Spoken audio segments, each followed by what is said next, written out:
Hello everyone, welcome to my second lecture. Thank you to Mr. Ryan for giving me the floor, and we'll pick it up from where we left in our last class. So we have been talking about, let me turn it to my laptop.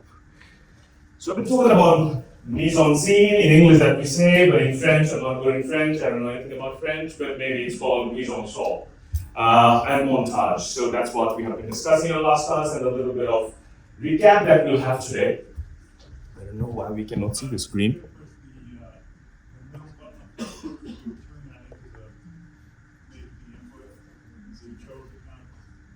Okay. Yeah. Cool. Thank you. So this is what we have been discussing in the last class. So when we say mise en scène, or I also pronounce it sometimes mise en scene, which might offend a few people who have been French. I'm sorry, pardon me about that. So how all elements work, that's the purpose, not how or what are the individual elements or the individual significance of a shot or a color or the rhythm.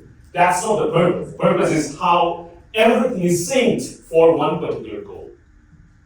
Whether it's the camera, whether it's the subject, whether it's the movement, the props. So we'll practice that today.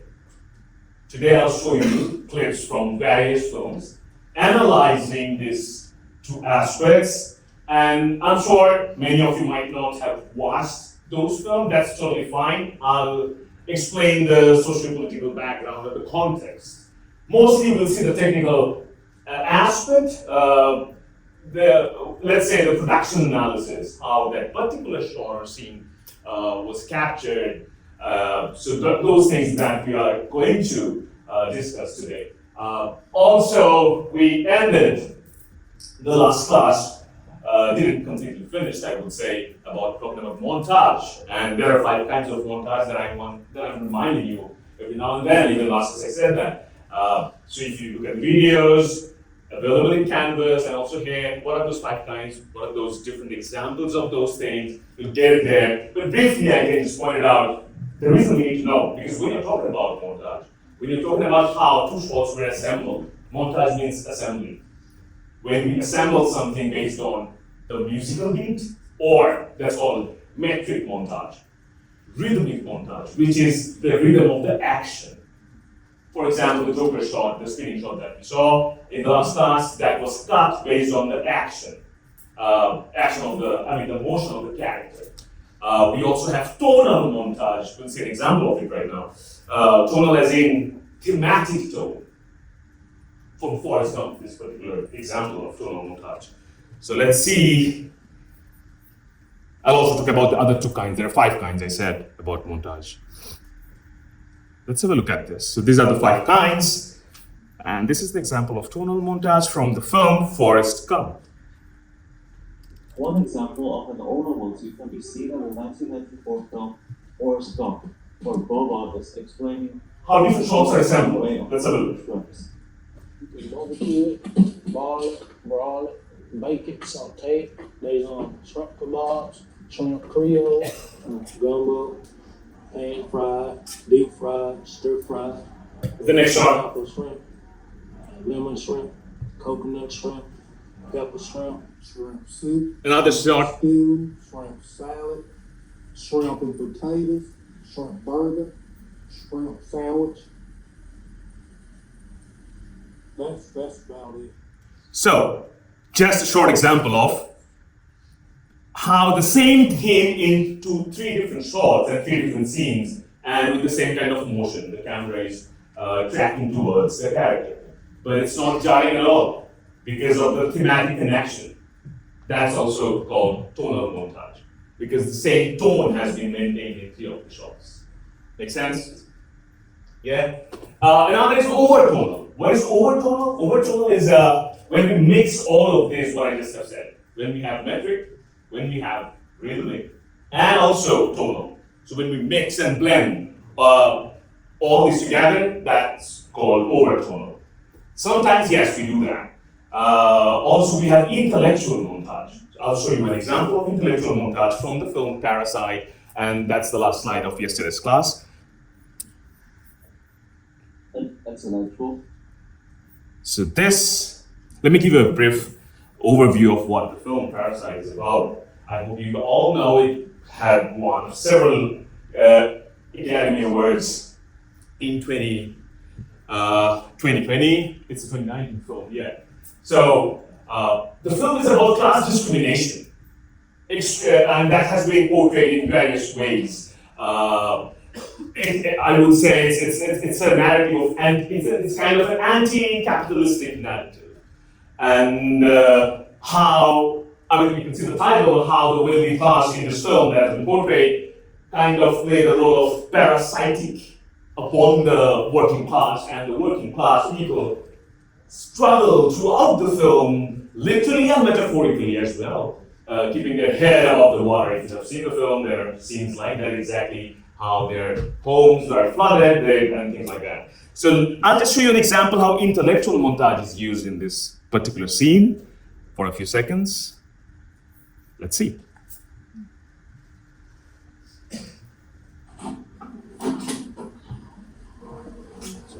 There is a lot of buzz surrounding the South Korean film.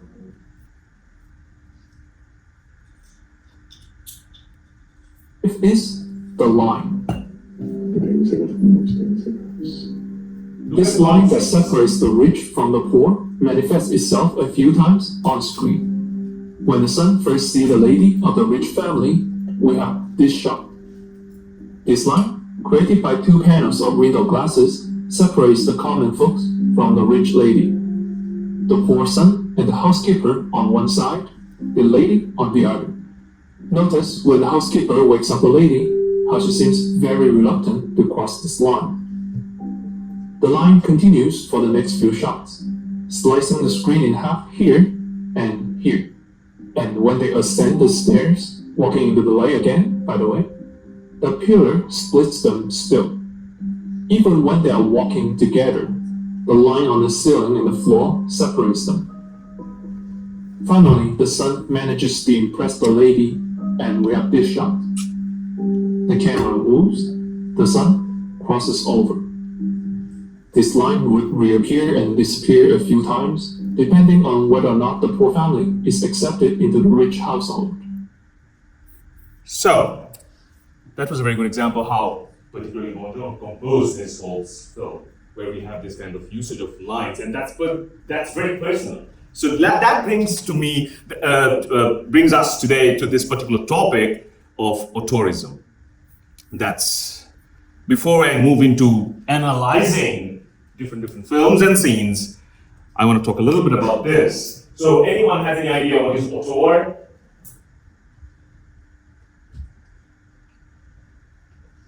It's a new word to all of us.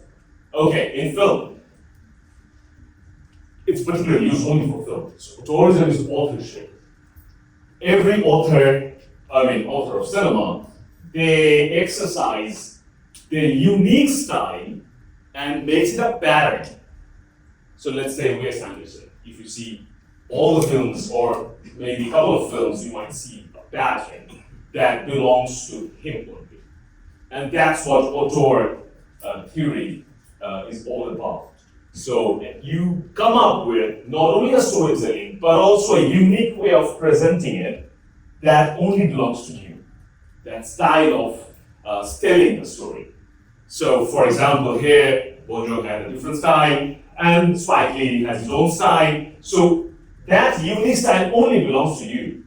It's not like I can give you a theory, this is what auteur is, now you can take a camera and go and you'll make an auteur film. It's not like that. So it comes with multiple films actually. It's not a single film that you can say it's an auteur film.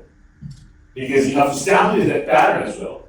So when you make a couple of films, and as an audience or as a critique or as a spectator, we now see that pattern in all of those films. And definitely those patterns will have certain signification or certain meanings that would definitely, they will be purposeful. So that's what auteurism is. And to understand an auteur filmmaker or an auteur film, we need to know the background a little bit as well, the history, the social political context. Today the films that we'll see mostly are auteur films, where the maker leaves a signature. So that's what it's called a signature, because it belongs to, that style belongs to that author of the film. author as in not the screenwriter. Here, the concept of authorship is the maker. Make sense? Any question? Confusion?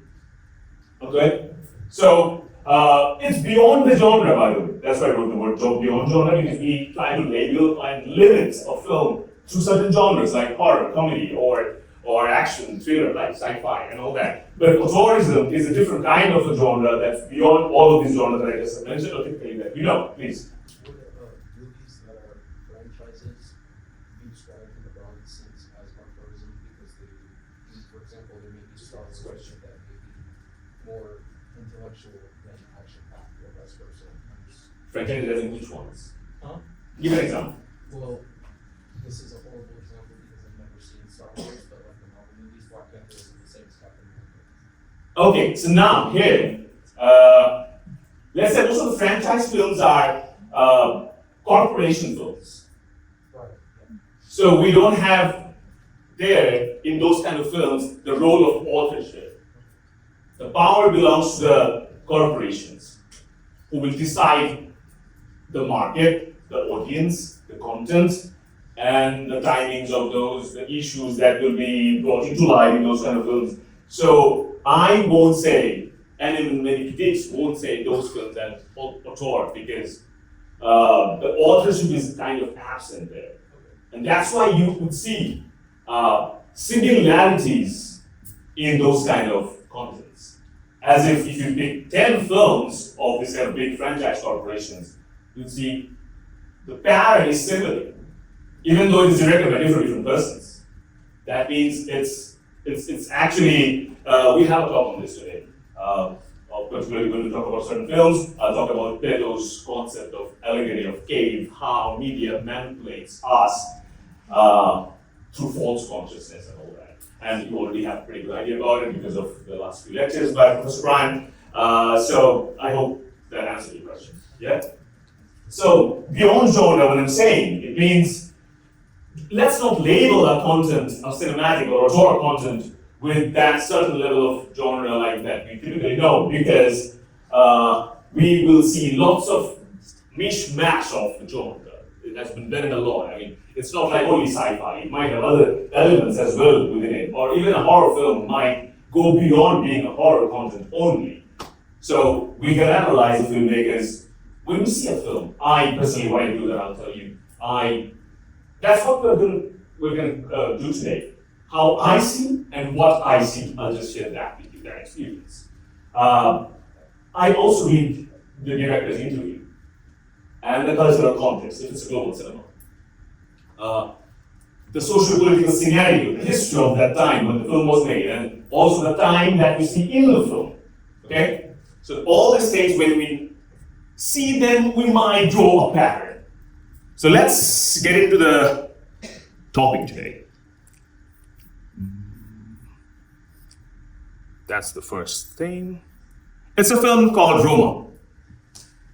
It had also won 8 to 10 Academy Awards. Yeah, it's a lot of awards in cinematography, in Best Picture, and many other categories as well. I'll show you a few scenes today. It's based on 1970s, Mexico City. The main character is Cleo, who's a maid. So you'll see the neighborhood when I'll show you a few scenes. The neighborhood is like where drivers, cooks, and Cleo, like maids, they manage the household work. They run homes there. She's working in a middle class or upper middle class white family. So let's see how I see a film. I'll show you, it's a one shot by the way, and quite a long shot. And when I will show you, just try to see what you see there. And the way I see, I'll explain that.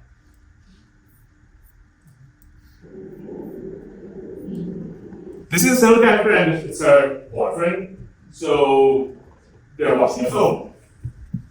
And the camera is there at the back.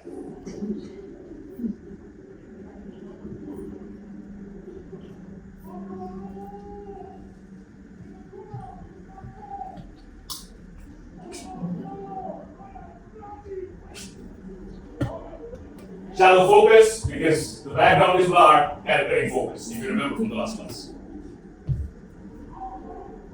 It's a white short. No cuts yet.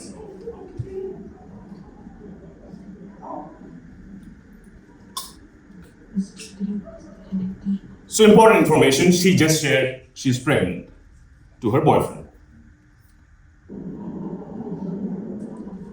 It's one of the magical shots, by the way. This film has many magical shots. I'll explain why.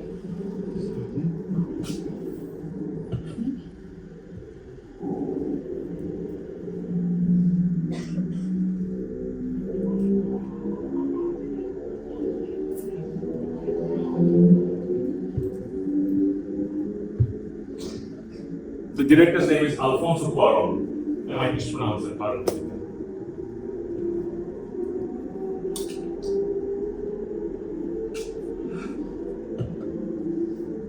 They're watching the film. The guy wants to know that she's pregnant. And he needs a toilet.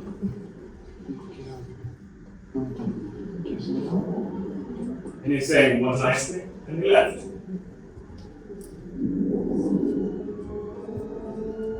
Spoiler alert, he's never gonna come back. Because he just got to know she's pregnant. And the way it's portrayed, camera still there where it was. He doesn't know she's waiting.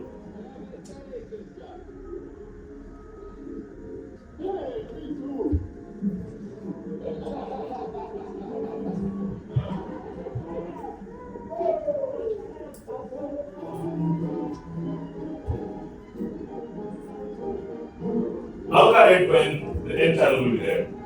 I mean, the film that they are watching.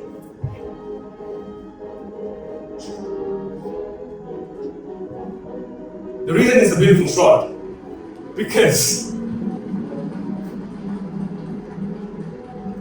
you see the visual song or here in this particular one shot. Do you guys get it? What's happening here? So I mean, even in one shot, I have hardly seen any this kind of metaphoric montage. I mean, I cannot call it montage because montage means assembling multiple shots. But we can say this visual song has. She just got to know she's pregnant. She shared, the boyfriend left. I mean, they'll cut the shot right now. And then we see end title going up, the film has ended. We can say, so why do we have this long shot? My perception is, I mean, her relationship with the guy ended as well. And then she's going to get up and get out here. That's how this one shot was composed. Such a long shot. So you are waiting as well as spectators, the way she's waiting. And until the film is finished, we are waiting as well. And we see the entire curtains are drawn, done, shot done. Got it? The way we see these also. It was one shot, yet we have many things to talk about. I'll share a few more examples from this film. The audio? The speaker's audio? Okay. Brightness. Yeah. Okay, sure. Thank you. Yeah. So let's have a look at this establishment shot so that you get an idea how the landscape and neighborhood was. Establishing shot. No pueden estar acá arriba. Yo lo cuidé toda la subida. Se va a enojar tu mamá. Nomás no se vayan hasta la orilla.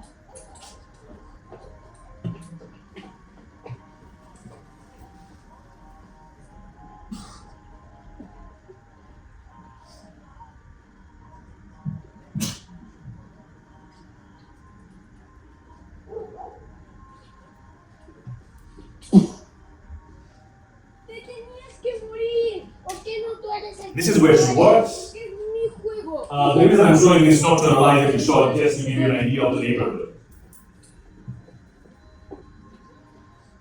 And how it is done in one shot. So we see long, steady shots.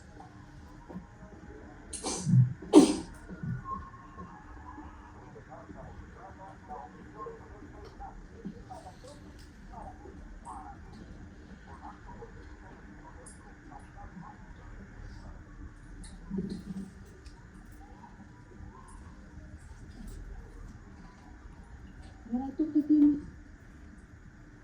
¿Qué? ¿No me vas a hablar? No puedo, estoy muerto. Pues resucita, pues, y ya nos vamos. No puedo, estoy muerto. Ah, bueno. It's a pretty long job.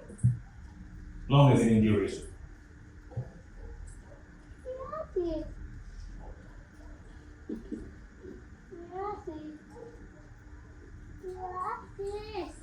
Ya dime. No puedo, estoy muerta.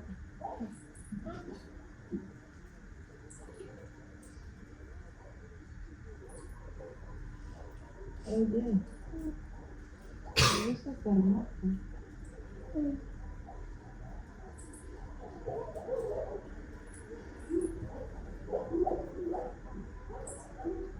And this is the shot when the cam goes up and we see the whole neighborhood, how the roof, and the way people are also working the same.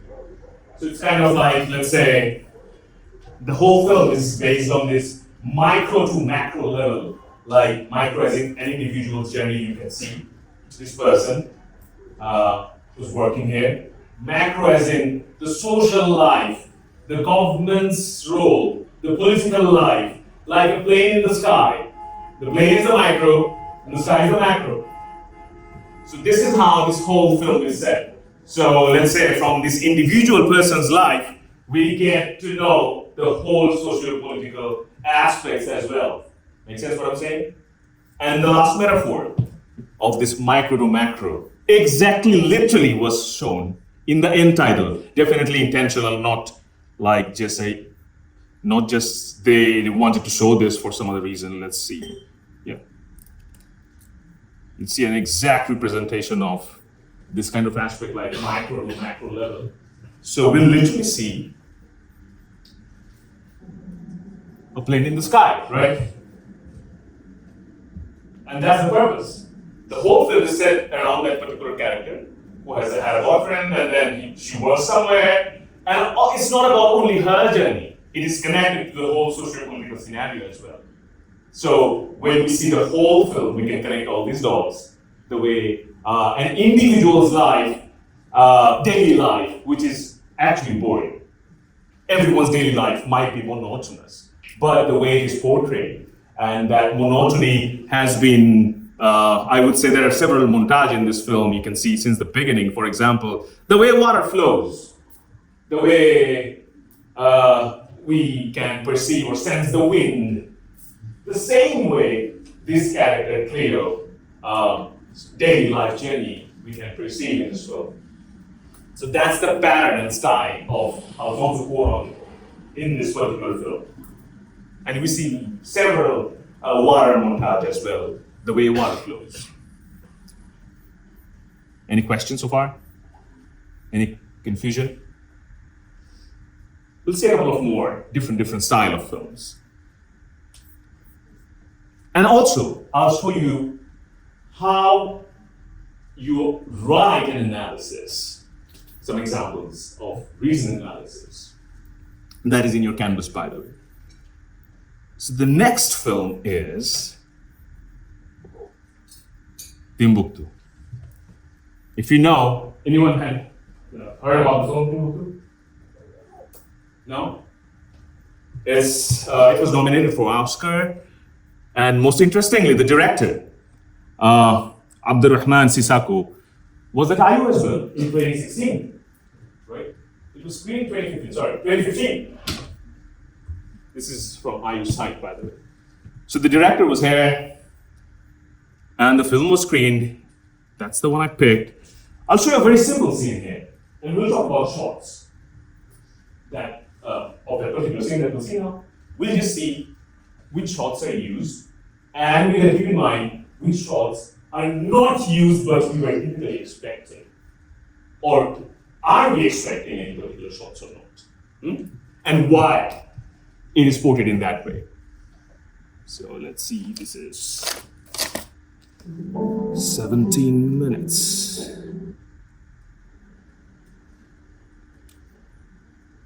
Oh, I have to give a little background as well.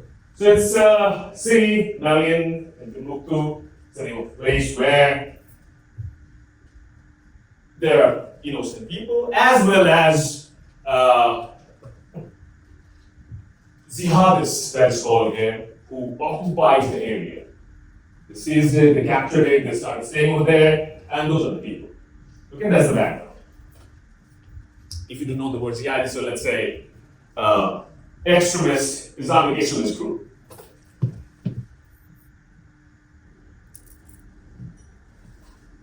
Let's see the shots. Do you see the right shot? أنا سمايدة. Close, low angle. Close again, but not low angle, eye level, or not even high angle. The person is standing over there, try to understand the composition.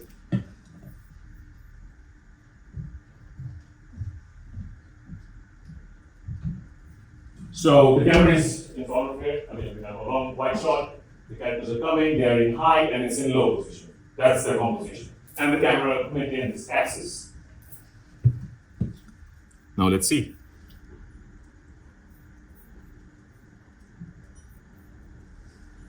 السلام عليكم. أنا سمايدة.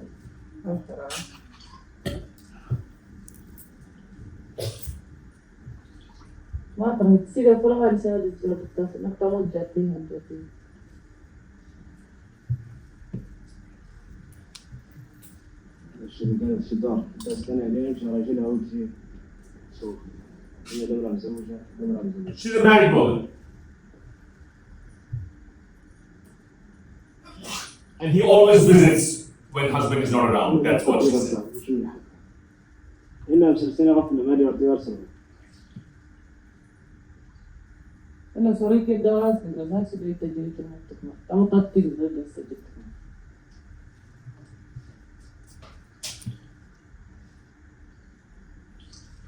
I'll pause a little bit. So you notice the reply?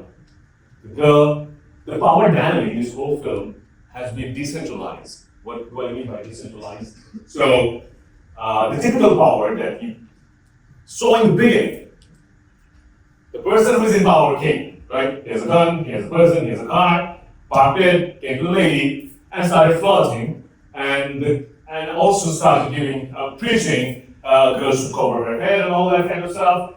She replied in a very bold and decent manner that you don't look at it if you don't like it. See that? Now how we see it in shots. The framing never portrayed the lady in a weak, powerful position. The framing portrayed the guy in a powerful position. If you remember the shots, high and low, from the last class. So we see the guy from a low angle shot, because the guy is in power, he thinks. The girl, I would say, would prefer this lady is not preferring to be in a lower powerful position, the way she implied with that. Very callous, indifferent, and doesn't care. And you would never see her from high angle. Make sense what I'm saying? Always we saw the guy from low angle, and whenever we saw close shots of the lady, it was from eye level. We never saw the lady from the person's point of view. So all close shots are eye level shots. Make sense? The way we analyze a scene. Here, I'm not talking about any montage, just the way the framing happened.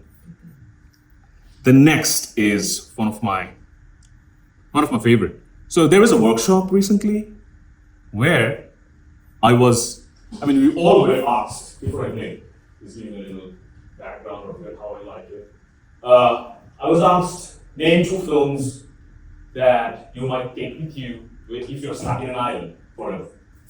Then I would pick this one. And there's another one that's also in the later slides. You can think of it, you don't have to say it to me, but it's an interesting question. Name 2 films that you might take with you if you're stuck in an island forever. The reason is, every time I watch it, even before today's class, when I was watching it again, I find something different that I didn't watch earlier. Maybe it's my 4th time I'm watching this film. So, Lawrence Anyways. It has won several awards as well. I'm not going to talk about those things. Xavier Dolan, is a freaking genius, and this film, let me give you a little background of it. The person, Lawrence, who's the protagonist, suddenly he's a professor as well, an author. So we can see he's creative, he's a scholarly person, and has a very passionate, lovely relationship. Girlfriend's name is Fred, as far as I can remember. And suddenly he thinks he is in the wrong body as a gender. So the next day in class, he starts going the gender he prefers, and that is he prefers to be she.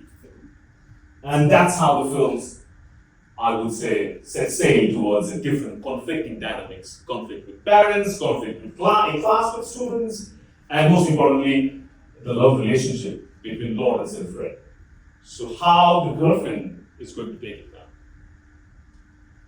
I mean, Lawrence is interested in woman, that's for sure. It's not like the sexual orientation changed, like, I mean, Lawrence loves Fred, but we see various conflicts in the relationship, and it's quite 3 hours or more than that. It's a quite long film, yeah. So we'll see the first opening, how it is established, the title shot, the title establishment shot. Gaze of different persons.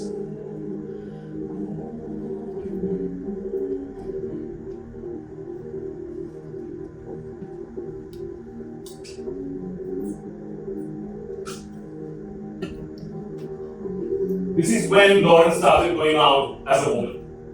No more the attire of men. And the way people are gazing.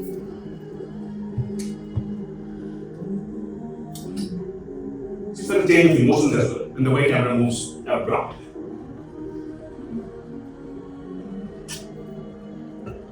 There's a mixture of slow-mo and fast motion as well.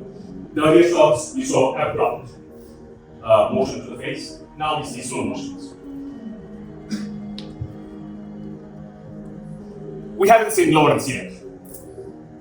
And it's the opening scene of Lawrence anyways. And that's Lawrence.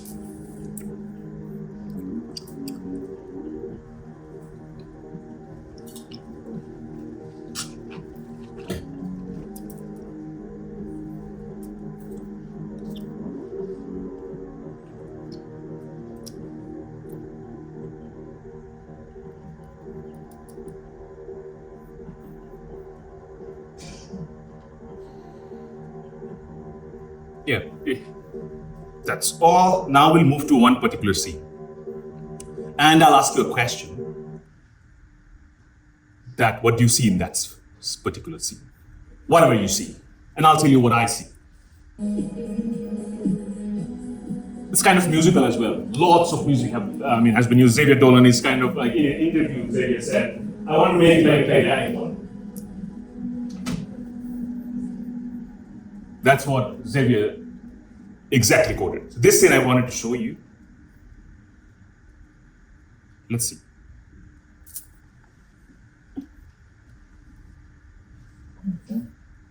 Oh, as a background. How many times? So that's it. She started seeing someone else after all those confrontations, and she got to know that Lawrence doesn't prefer to be a man anymore. Though Lawrence appeared here without woman attire, but that just to convince Fred, so that she doesn't get disappointed. The relationship is almost, they're losing each other. It's that phase what we're seeing right now. Okay? So let's see. She started seeing someone else. The first question of this scene, without any doubt, there's nothing before this, there were different scenes. How many times? How many times they have been together, or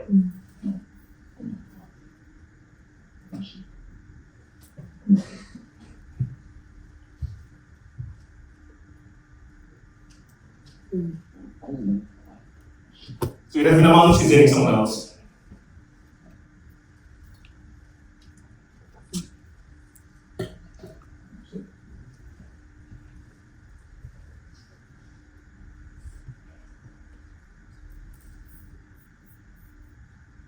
on va bien faire des courses à la maison. On va se faire là-dessus.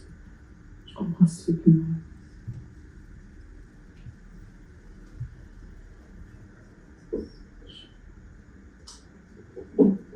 I hope you are seeing something more than what you can. C'est toi, toi, regarde, Yeah. c'est prochain. C'est la part, juste à toi. Grande manipulatrice. Comme ta mère. J'imagine que c'est elle qui paye pour les déménagements et pour tout. Il faut être cette femme la plus tiers de ton intelligence. Tu vas être tranquille maintenant. Tu vas être tranquille. D'abord, tu vas être tranquille. Hein? Tu vas être tranquille. Putain, t'es pas tranquille, au moins, c'est pas un stupide. Mais qu'est-ce que tu veux, Fred? Qu'est-ce que tu veux? Hein, tu veux un enfant, tu veux une maison, mais moi, je peux te donner tout ça. Je peux te donner tout ça, Fred, je vais changer, là, c'est juste une cohabitation, c'est normal. Ça n'a rien à voir avec nous. On a pas été chanceux, c'est tout.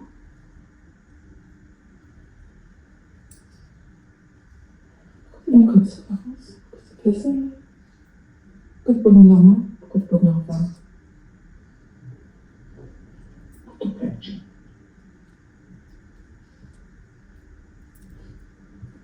Moi, dis-moi. Dis-moi. Fred.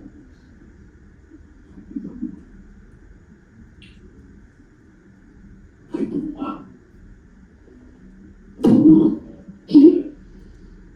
Joisson. Now you stop questioning. I mean, when she says yes, she's in love with someone else. Oui, je vois.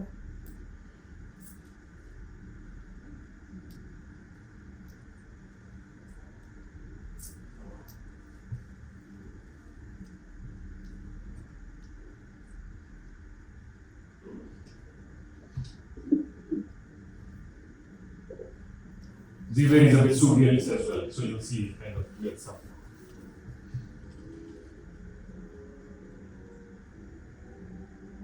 The whole motion will change from here.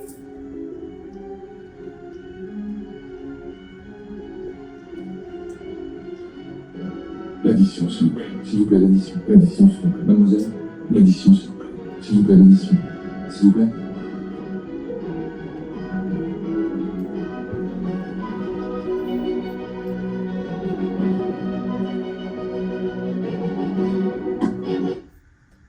So, my question to all of you. What did you see?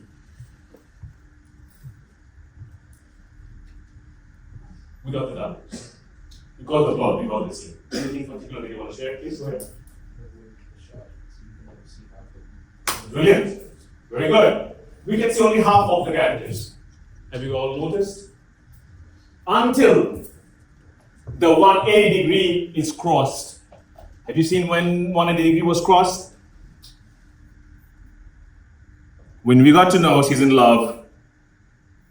Ça n'a rien à voir avec nous. On n'a pas été chanceux, c'est tout. Have a look at the shot.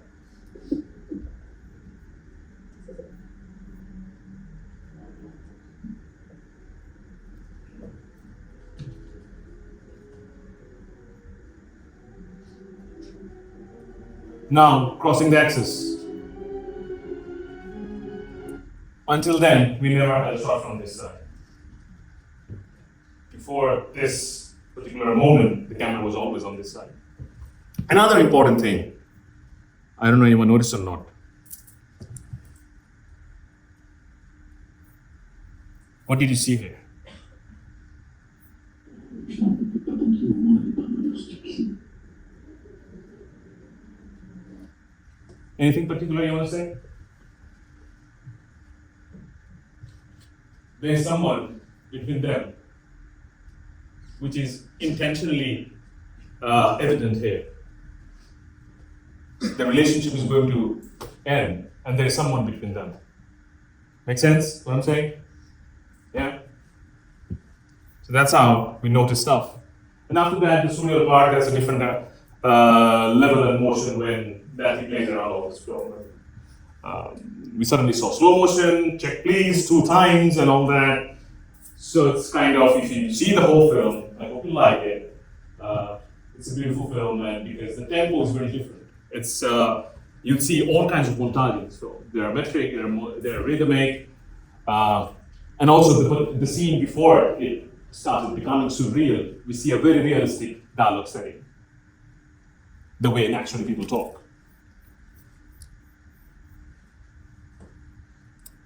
Now the next film is. Oh, by the way, the most important thing is I wanted to share this with you. So when you go to modules, I don't know you have seen or not.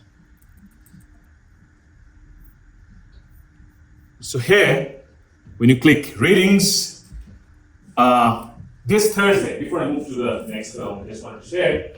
So most of these filmmakers and films have been screened here at IU Film. This Thursday and this Friday, there's 2 kinds of screenings. One is The Color of Pomegranate, which is a very good one, and then The Mood for Love, which is in one of my slides as well today. Both of them are very beautiful films. If you are into films, if this class is saying, oh, please, question? Yeah. Sorry, I didn't notice. Oh, no, it's okay. What was the montage for the last? What kind of montage was that? Oh, so first of all, we have their metric montage. Metric as in because of the bit when the music started changing. Before the music, when they were just talking, there was no music, by the way. Okay? And we have intellectual montage, the half frame cut, that's intellectual montage.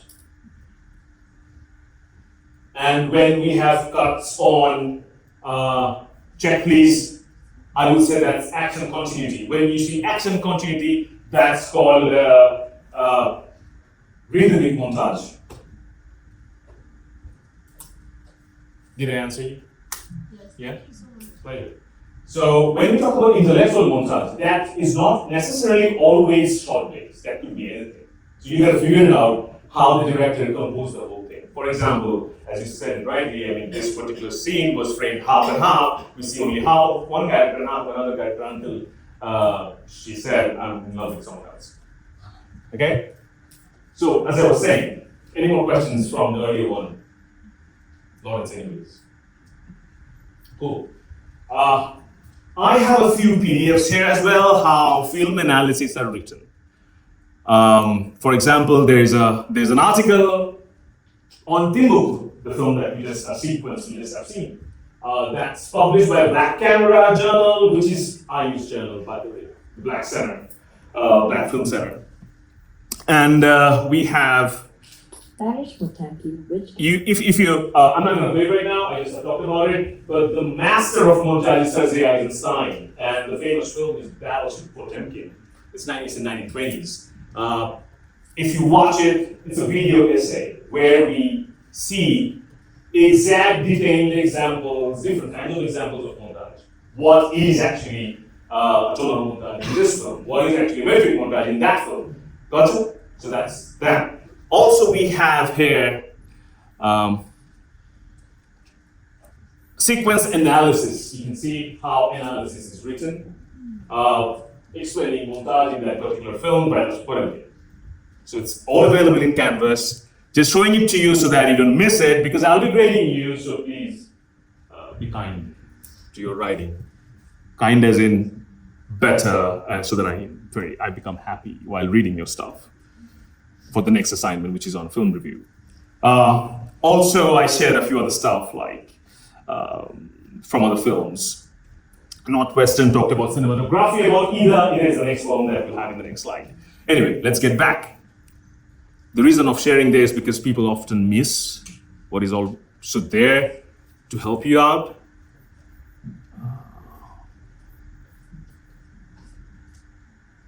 The next is this, Scent of Green Papaya.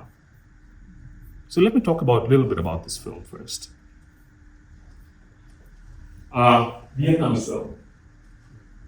But the director at Franklin is located in France right now. Even that goes with Timbuktu's director, Sissako. I mean, yes, he's from Africa, but he's settled in France since the 90s. Same goes with the director of this film. But the whole film is set in Vietnam, early Vietnam, where we see a kid growing up, and the role is a maid's role. I mean, she's playing the role of a servant in a well-off family, and it has won various awards and went to Cannes Film Festival and Oscar nominations as well. Here is this. So before I show you the clip, just I want to share a little bit. The whole film is about the Vietnam environment, and the character is there. But it was filmed in France, so everything is staged, art design.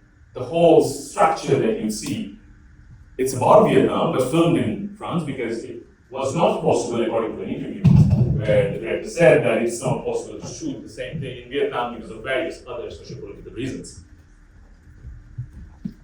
So, another thing I should share before I show you. This is a perfect example of cinema sensorium. It's a different term. Sensorium as in sense, S-E-N-S, E-R-I-O-M, sorry. So cinema sensorium is where we, as spectators, we involve our smell, touch, and taste senses too. Not only visual and sound, which is very difficult.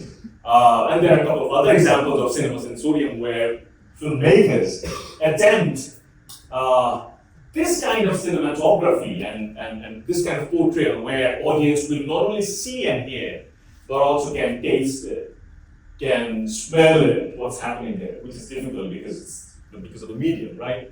And this is one of the perfect examples for that. Another is Daughter of Dust, Julie Dash, the director of Daughters of Dust, which was also screened in IU the next year Sisako came. Julie Dash also came here, by the way, at IU as a visitor. Let's see this cinema sensorium, the way it works. The reason I'm giving a global example of different kinds of films so that you get an idea how different styles exist in cinema world.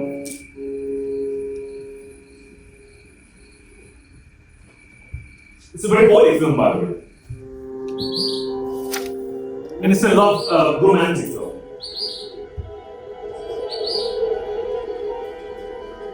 I mean, she falls in love with her employer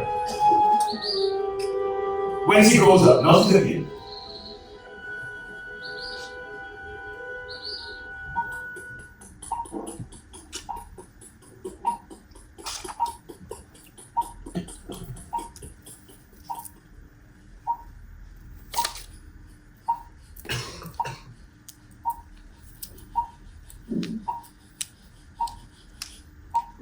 Thôi, đủ rồi đó con. Còn như bình thường thì con để ở đâu bà? Con bỏ nó đi. Here's a little character who works at this house as a maid.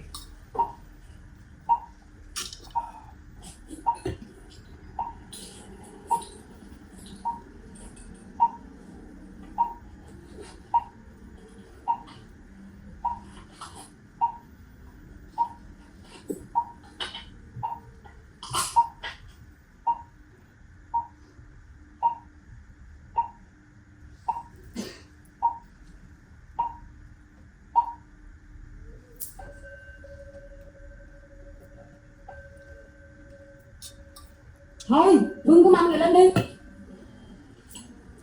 So this is where she works. This kid as well, the kid grows and he becomes a pianist and she falls in love with the guy. But the point is, the film that I just showed you, the most important thing in this kind of shots, when you see macro and she's smiling, the way, the pace, the motion you see in this film, it's kind of like she is happy or she finds beauty in the smallest details. That's how the whole film goes. The way the milky sap from the tree in the beginning, and the way she looks at everything, not only this, Papa. Everything she does with, I mean, we see in minute details, the way she even touches water in macro lens, we see that, the way she feels, so that we try to see how she feels and we can feel the same. That's how the whole film is portrayed. And that's the tempo of the film.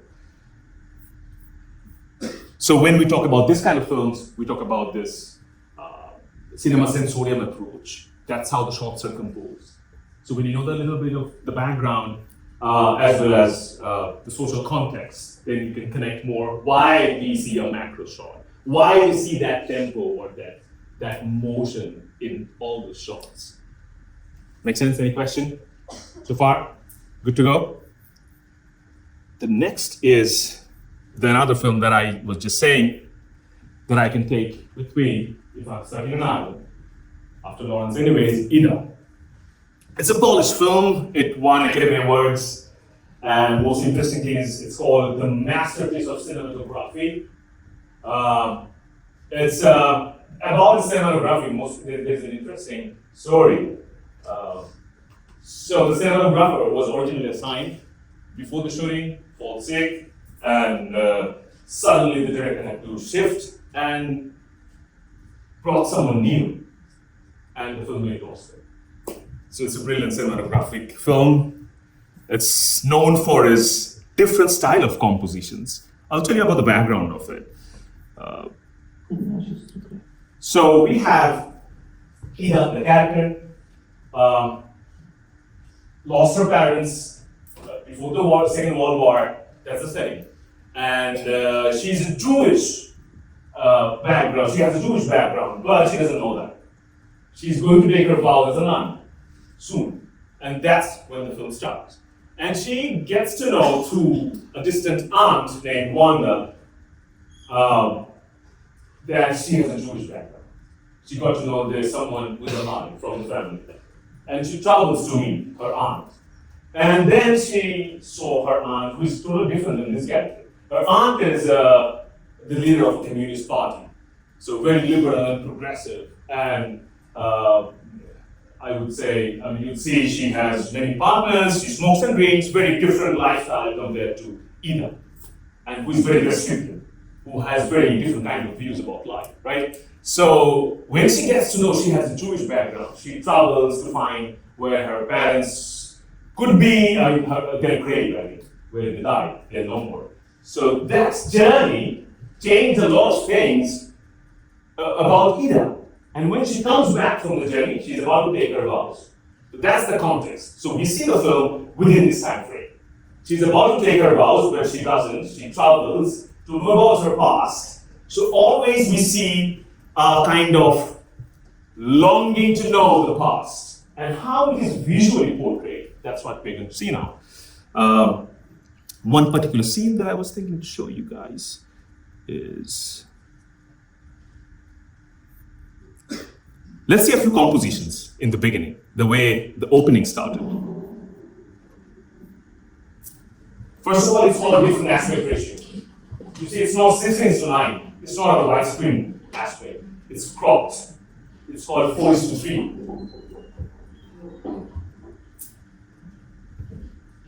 And have a look at the composition. Characters you'll always see at the bottom of the frame, mostly. And huge blank landscape. You see, at the bottom. So the bottom quadrants occupied by characters and huge amount of space left blank. That's the whole style of the film.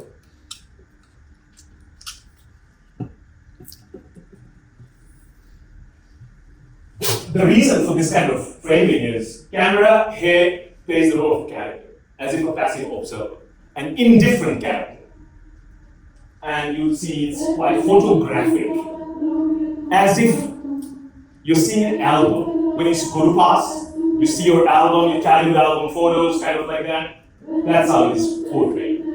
The whole cinematography as a collage of different images, paintings or photographs. That's the style the director and the cinematographer wanted to have. And this framing, which is not widescreen, kind of gives a restricted point of view. I mean, it's very composed, you would see. The way the character is on the frame, the way the whole aspect ratio of the film is. And all are static shots, no tracking shot.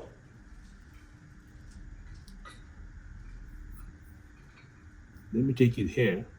Nazywa się Wanda Cruz, jest siostryczatką. Pisałyśmy do niej wiele razy, prosiłyśmy ją, żeby po siostry przyjechała, ale nigdy tego nie zrobiła. So you see the composition here. Character at the bottom and all is left.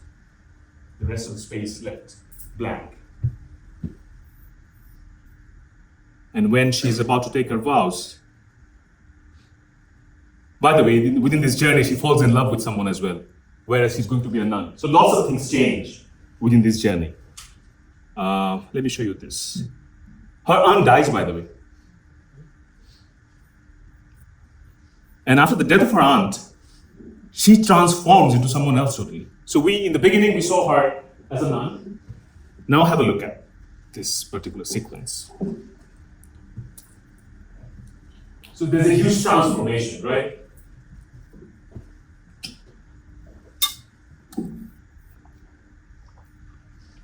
It's the first time she's moving.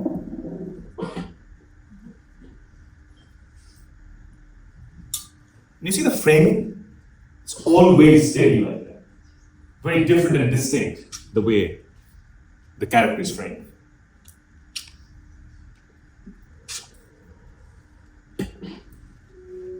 And all shots are static.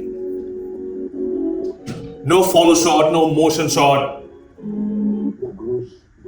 She goes back. She becomes a nun, by the way. Now the question is, also this shot, here is also, we'll talk about montage. So what kind of montage we see here? Let's see.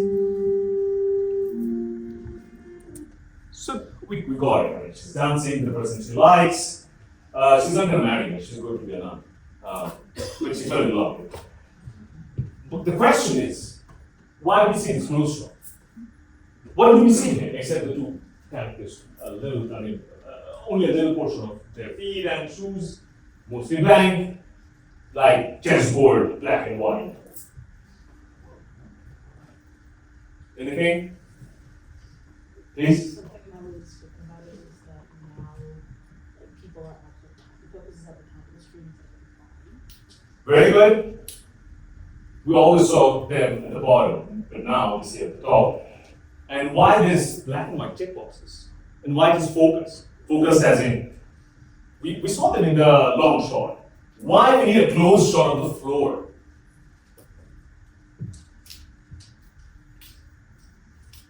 She's going out of the box, I would say, here. So there's no more black and white, the way she used to see life, black and white, the way she used to see her life based on the rules that she was taught to follow. She's breaking those rules, going out of the box. That's my interpretation, maybe, I don't know. And also they make love and all that. Now the most important thing is the last shot. First time we see follow shot in the whole film. When Ida transformed, or let's say to experience that new kind of freedom. The camera is following her. Until this shot, there's no such shot in the whole film where we see a tracking or a follow shot. So that's how we see films. Got it? Next is a few more films left. Next is very important topic. That is, do you guys know about this allegory of cave theory? Anyone has any idea about Plato's allegory of cave? So here, what Plato said, you are the audience, we all are the audience. We see something that is projected in front of us through advertisements, through media, through cinema, whatever. Through superstructure. Superstructure as in the social superstructure that has the power, like news media, like religious institutions, like schools, like parents, like family. These are all called social superstructures that teaches us lots of stuff. Do's and don'ts of life. So that's what we see. Now, the moment we can get out of it, we see a different world. Now, hardly we can get out of it. So the reality, Plato is saying, that we see is a projected reality. The reality is not a non-manipulated reality. It's manipulated by some power. Make sense? A little bit? So the best example is, let's say, cinema. So what we can see on screen, you can see, let's assume the world is this. So you can see only what I'm showing, right? And the same thing that I was talking about society in life. Until you go out, you can experience freedom possibly. Until then, when you're inside, it's like you're in prison with your thoughts. You can only see what will be shown to you. You don't have choice of freedom, that's an illusion that you have the choice of freedom. For example, that character outside can actually see what a bird is. This character thinks this is what bird is. So the definition of a bird changes. Make sense? Yeah, so that's the basic concept of Plato's allegory of cave. You can read the whole book, by the way, it's a book. Now let's see an exact example of this in Giuseppe Tornator's film, Cinema Paradiso. So, it's a film on nostalgia.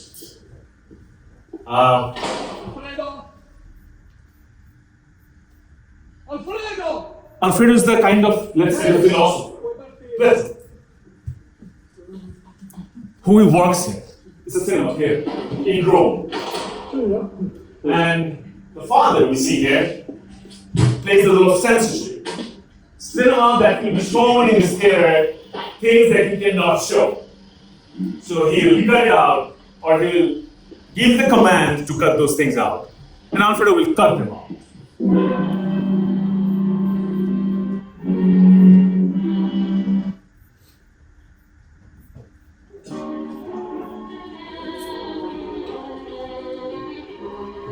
This is our main character, the kid, who will grow up and become a very good superstar and film director in this film.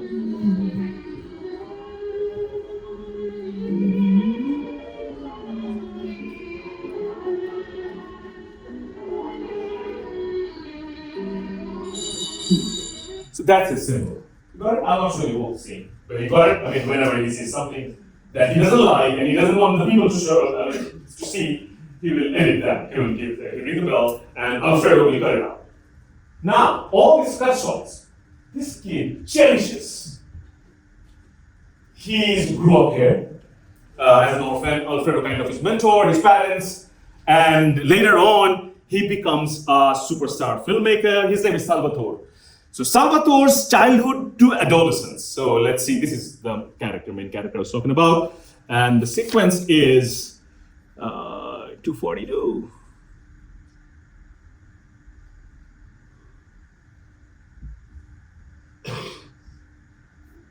Alfredo's dead and left a gift for him. He left this place. He got out of this cave and became a very successful film director. He didn't stay there, he didn't continue working in that particular church and theater. And he went down, became a filmmaker, and he's very successful and famous, and came here and got this gift from Alfredo that Alfredo left for him. And we see all those reels that was cut by the priest that time when he was dying.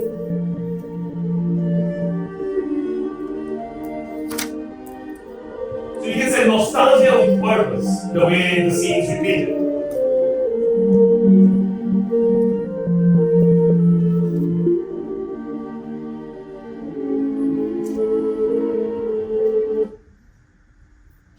And he would cry. And if you watch the whole film, I bet he would as well, because he never thought he'd get it as a gift from Alfredo.